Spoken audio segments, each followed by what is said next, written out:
सगळ्या मुद्द्यांवर आणि अतिशय एक सकारात्मक भूमिका आमची सर्वांची आहे आणि सरकारची सुद्धा या बाबतीमध्ये या प्रश्नाची सोडवणूक झाली पाहिजे हीच भूमिका आहे आणि म्हणून या सगळ्या मुद्द्यावर चर्चा करण्यासाठी न्यायमूर्ती शिंदेसाहेब, आमचे विभागीय आयुक्त कोकण आणि आमच्या विभागाचे सचिव,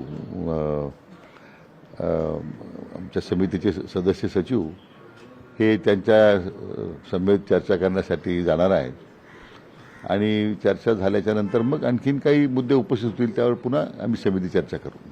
सर, आंदोलकांकडून प्रमुख आरोप होतोय की प्रचंड प्रमाणात गैरसोय होत आहे मुंबईमध्ये आलेल्या आंदोलकांची. काय व्यवस्था एकंदरीत प्रशासनाने केली आहे?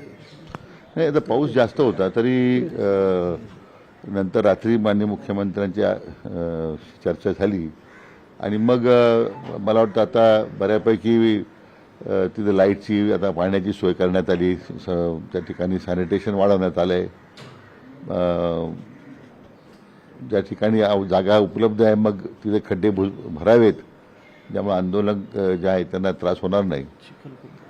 चिखल जास्त आहे परंतु लाईटची व्यवस्था, पिण्याच्या पाण्याची, तुमच्या सांडपाण्याची व्यवस्था आहे, पिण्याच्या पाण्याची व्यवस्था आहे, सगळ्याच बाबतीत आता महापालिका आयुक्त सुद्धा बैठकीला होते, त्यांना सूचना दिलेल्या आहेत. तुम्ही सकारात्मक चर्चा वारंवार म्हणताय, म्हणजे आपल्याकडून त्यांना काही असं शिष्टमंडळ जाणार आहे का? त्यांच्याकडून काही निरोप येतोय का? आपल्याकडून काही निरोप जाणार आहे का? कारण आज जरी जरांगे यांची पत्रकार परिषद सकाळी बघितली तर त्यांची आक्रमकता मात्र अजूनही तशीच आहे, घेणारच, ओबीसी मधूनच द्यावं लागेल. ह्या सगळ्यावर नेमकं सरकार काय करतं? म्हणूनच मी म्हटल्याप्रमाणे न्यायमूर्ती शिंदे साहेब आणि आमचे विभागीय आयुक्त त्यांच्याशी आता चर्चा करायला जाणार आहे आणि त्यांनी उपस्थित केलेल्या मुद्द्यांसंदर्भात आम्ही जी आज चर्चा केली आणि काही निर्णय केलेत त्याची माहिती ते त्यांना देतील आणि मग पुढे आणखीन काही आवश्यकता असेल तर पुन्हा एकदा आम्ही त्या संदर्भात पुन्हा सविस्तर त्यासाठी बसणार आहोत. सर, याआधी तुम्ही काय अपेक्षित आहे? आपण जी चर्चा केली मला वाटतं मी बोलण्यापेक्षा ती समितीच्या प्रमुख आमचे जे आहेत आता जाणार आहेत न्यायमूर्ती शिंदे साहेब, तेच त्या संदर्भात बोलणार आहेत आणि त्यांनी त्याची चर्चा केल्यानंतर मी काही बोलणं त्या अगोदर ते काही उचित नाही, कारण शेवटी त्यांना प्राधिकृत केलं आपण की त्यांनी जाऊन त्या माननीय जरांगे पाटील साहेबांच्यावर चर्चा करावी. सर, पण तुम्ही महायुती म्हणून इथं एकत्र दिसताय, पण खरंच प्रत्यक्षात तसं एकत्र दिसतंय का? कारण आता आमदार पंडित देखील इथं आलेले आहेत, ते जरांगेच्या स्टेजवर जातात, वारंवार इथं भूमिका घेतात, इथं तुमच्यासोबत देखील ते उभे आहेत. हा सगळा विरोधाभास वाटत नाहीये? राष्ट्रवादीचे अनेक आमदार तिथं जाऊन बसतायत, अजित पवार गटाचे अनेक आमदार तिथं जाऊन बसतायत. नेमकं अपेक्षित काय? सरकारचं नेमकं काय याच्यामध्ये असं आहे की महायुती म्हणून आमची भूमिका एकत्रच आहे, आम्ही सगळे एकत्रच आहोत. आता काही बाबतीमध्ये काही त्या स्थानिक परिस्थितीनुरूप काही मंडळी त्यांच्या स्टेजवर गेली, त्यांना त्यांच्याशी चर्चा केली आणि शेवटी सर्वांचा एकच भूमिका आहे की हा प्रश्न सुटला पाहिजे. मला वाटतं आता या प्रश्नामध्ये कुठे राजकारण करण्यापेक्षा आता हा प्रश्न कसा लवकर सुटेल या दृष्टीने आपण सर्वांनी त्याकडे पाहायला पाहिजे. संजय राऊत असं म्हणाले सर की मुख्यमंत्र्यांनी सुद्धा आंदोलकांची भेट घेतली पाहिजे. असं की मला वाटतं की संजय राऊतांच्या मला वाटतं शिफारसीची किंवा सूचनांची आम्हाला आवश्यकता नाही आहे. आमची कमिटी त्या समितीसाठी सक्षम आहे काम करण्यामध्ये आणि शेवटी राज्याचे प्रमुख म्हणून त्यांची भूमिका नेहमीच सकारात्मक आहे माननीय मुख्यमंत्र्यांची. पण मला वाटतं संजय राऊत हाच प्रश्न विचारायचा आहे की तुमच्या महाविकास आघाडीच्या काळामध्ये 2.5 वर्ष तुमचे मुख्यमंत्री होते, त्यांनाच हा प्रश्न विचारला पाहिजे की तुम्ही हा प्रश्न का सोडवला नाही. सर, याला लागूनच काल एक सगळ्याच सर्वपक्षीय आमदारांचं आणि नेत्यांचं एक पत्र व्हायरल होत होतं की ज्याच्यावर कायदेशीर चौकटीमध्ये या आंदोलनाला सगळ्यांचं समर्थन आहे. प्रत्यक्षात मात्र भूमिका घेताना कोणी दिसत नाही. मग ते उद्धव ठाकरे असतील, शरद पवार साहेब असतील किंवा ही सगळी लोक प्रत्यक्षात भूमिका घेताना दिसत नाहीये. हे कुठेतरी ह्याचा सगळ्याचं काय म्हणायचं? म्हणून मी म्हटलं त्याच्यावर पुष्कळ वेळा चर्चा झाली आता, पण आता त्या पक्षीय राजकारणाच्या अनुषंगिक पुन्हा एकामेकावर टीका करण्यापेक्षा पहिल्यांदा प्रश्न कसा सुटेल या बाबतीमध्ये आता त्याला प्राधान्य दिलं पाहिजे. सर, पण 10% प्रश्न उपस्थित राहतो की मुळात जरांगे इथे येण्यापेक्षा जर पूर्वीच त्यांच्यावर चर्चा करायला शिष्टमंडळ का गेलं नाही, आता आल्यानंतर मग वेगवेगळ्या मला वाटतं आता मागे काय घडलं पेक्षा आता आपल्याला पुढे जायचं आहे त्या दृष्टीने आता चर्चा केली झाली पाहिजे आणि त्याकरता आम्ही आता न्यायमूर्ती शिंदे साहेब त्यासाठी जात आहेत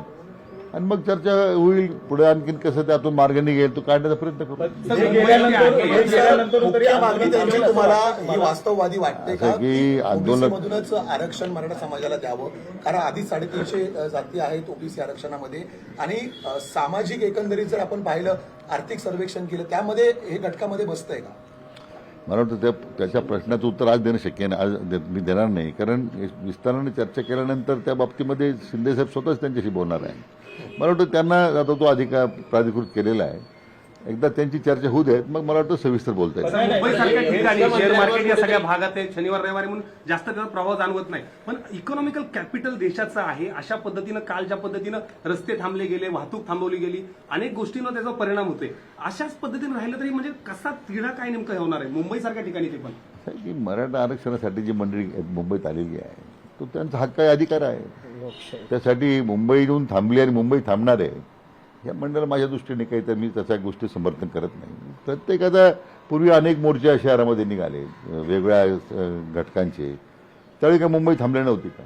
आज फक्त मराठा समाजाचे लोक आंदोलन करतात म्हणून केवळ आता मुंबई थांबली हा त्यांच्यावर दोषारोप करणं चुकीचं आहे. प्रत्येकाचा अधिकार आहे, लोकशाही त्यांना दिलेला अधिकार आहे, ते आंदोलन करतायत. मला वाटतं त्यांची भूमिका आहे, शासन ऐकून घेत आहे, त्यापेक्षा त्यांच्या भावनेचा आदर करण्याची गरज आहे असं मला वाटतं. आंदोलकांना काय आव्हान कराल? कारण आंदोलक मोठ्या संख्येने बसेसवरती नाचताना वगैरे पाहायला मिळत आहेत, प्लॅटफॉर्मवरती प्रचार त्यांना काय आव्हान कराल? नाही, स्वतः मान्य जरंगे पाटलांनी आव्हान केलेलं आंदोलक जे आलेले आहेत की शांततेचा मार्ग स्वीकारा, कुठं अतिरिक्तपणा करू नका.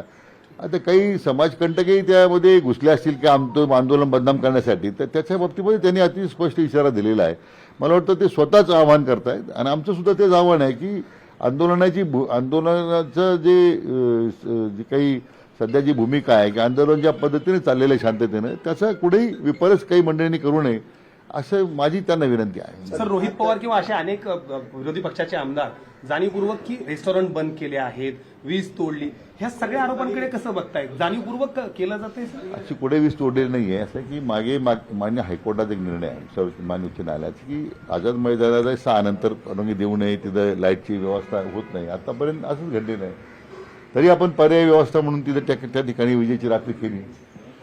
पाणी तोडण्याचा प्रश्नच नाही. ते आता त्या भागातले जे रेस्टॉरंट आहेत ते खाजगी रेस्टॉरंट आहेत सगळे, ते काही सरकारी रेस्टॉरंट चालू होतं म्हणून काही सरकारने सूचना दिल्यात.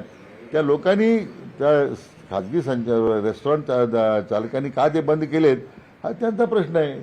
शासनाने काय शेवट आदेश काढलेत की काही लेखी स्वरूपात दिलेत? एक तरी मला उदाहरण दाखवा की आमचा अधिकारी शासनाचा गेला किंवा महापालिकेत गेला आणि त्यांनी रेस्टॉरंट बंद करायला लावले. म्हणून रोहित पवार आणि अशा सारखे ज्या लोकांना फक्त राजकारण करायचं आहे, मराठा समाजाच्या जखमेवर मीठ चोळण्याचा धंदा त्यांनी बंद केला पाहिजे. पण आज देखील मुख्यमंत्र्यांवरती टीका केलेली आहे आणि दोन्ही उपमुख्यमंत्री आहेत त्यांनी वाहवाही केली, त्याबद्दल काय बोलाल? तो आज त्यांच्या मागण्यासंदर्भात चर्चा करण्याचा प्रश्न आहे. शिंदे साहेब जात आहेत चर्चा करायला. मला वाटतं अनावश्यक आता काय आरोप झाले काय झाले नाही याच्यावर चर्चा करण्यापेक्षा तो काय आमच्या समितीचा अधिकार नाही.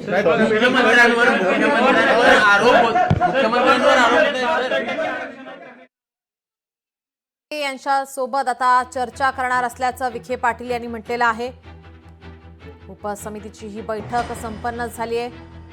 मराठा आरक्षण उपसमितीची सदस्य या ठिकाणी जरांगे यांची भेट घेणार आहे, चर्चा करणार आहे. आरक्षणाबाबत महायुती म्हणून आमची भूमिका एकच आहे, मराठा समाजाला आरक्षण मिळालं पाहिजे असं विखे पाटील यांनी यावेळी म्हटलं आहे. लोकशाही मराठी ऐका, पहा, जागरूक रहा.